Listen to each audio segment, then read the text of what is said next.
Hello everyone, welcome back. Today we are going to travel into the past and understand how the lives of Indian weavers and iron workers changed under British rule. We will see how India, once famous worldwide for its textiles and steel, slowly lost its industries because of colonial policies. Remember, Britain became an industrial superpower, but that growth was directly connected to the economic destruction of India. Earlier, the East India Company brought Indian goods and sold them in Europe, but later, after gaining political control, India became a market for British machine made goods, and Indian craftsmen began losing their livelihood. So, this chapter answers one important question: how did British rule change Indian industries? Before British rule, around 1750, India was the world's largest producer of cotton textiles. Indian clothes was admired everywhere for its fine quality and beautiful designs. Indian textiles were exported to Southeast Asia, West Asia, and even to Europe. Indian cotton was so famous that even today many English words come from Indian cloth names. For example, the word muslin, European first saw fine cotton cloth brought from Mosul in Iraq, so they named it muslin. Another example, calico. When Portuguese traders came to Calicut, they carried cotton cloth back to Europe and people started calling that cloth calico. The word chintz comes from the Hindi word chint, means colorful flower printed cloth. From 1680, chintz became extremely fashionable among rich families in England, even the Queen wore it. The word bandhana comes from bandhana, meaning tying and dyeing. Textiles were also known by places from where they came, such as Calcutta, Patna, Kasim Bazar, Orissa, and this shows how famous Indian cloth was globally. Now, Indian textiles become so popular in Europe that English producers felt threatened. Wool and silk makers in England feared losing their customers. So in 1720, British government passed the Calico Act, that is banning the use of printed Indian clothes in England. Instead of improving quality, they copied Indian designs and printed them on machine-made cloth. To compete with Indian handloom weavers, Britain began investing in machines. The spinning jenny invention in 1764 made spinning faster.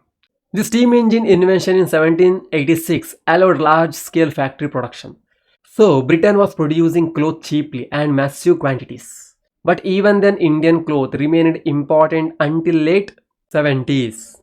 When the British gained control over Bengal, they stopped paying silver for Indian textiles. Instead, they used revenue collected from Indian peasants to buy Indian goods and sell them in Europe for huge profit.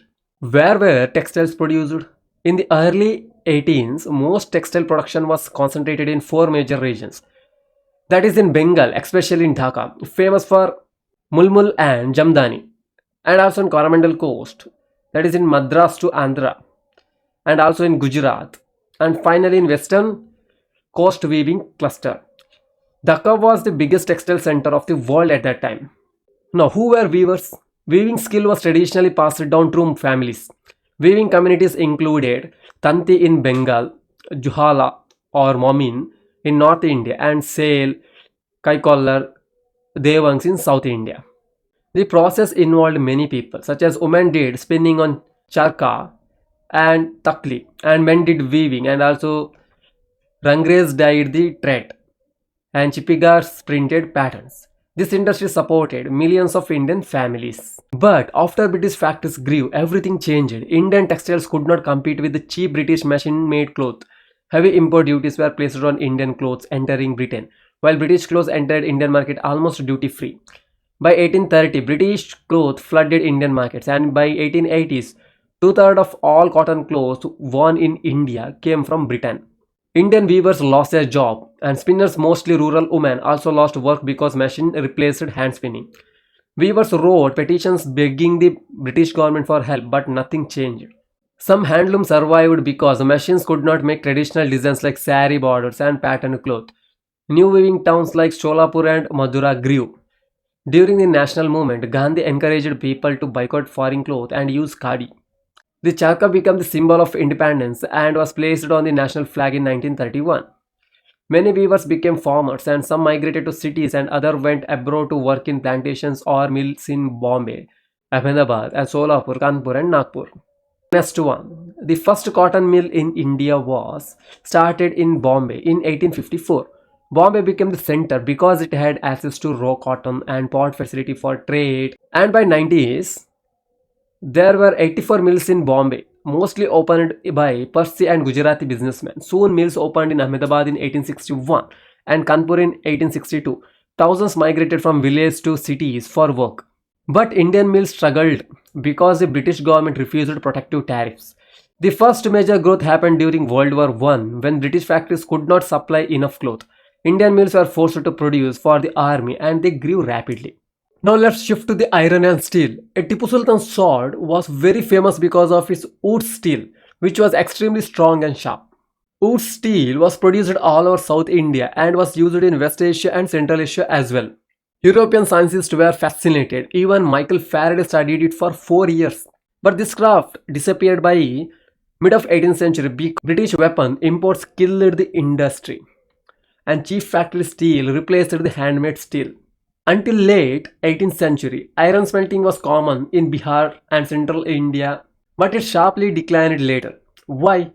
Because colonial forest laws restricted access to wood and charcoal, and smelters had to pay heavy taxes to use furnaces. And also imported steel was cheaper and local demand reduced.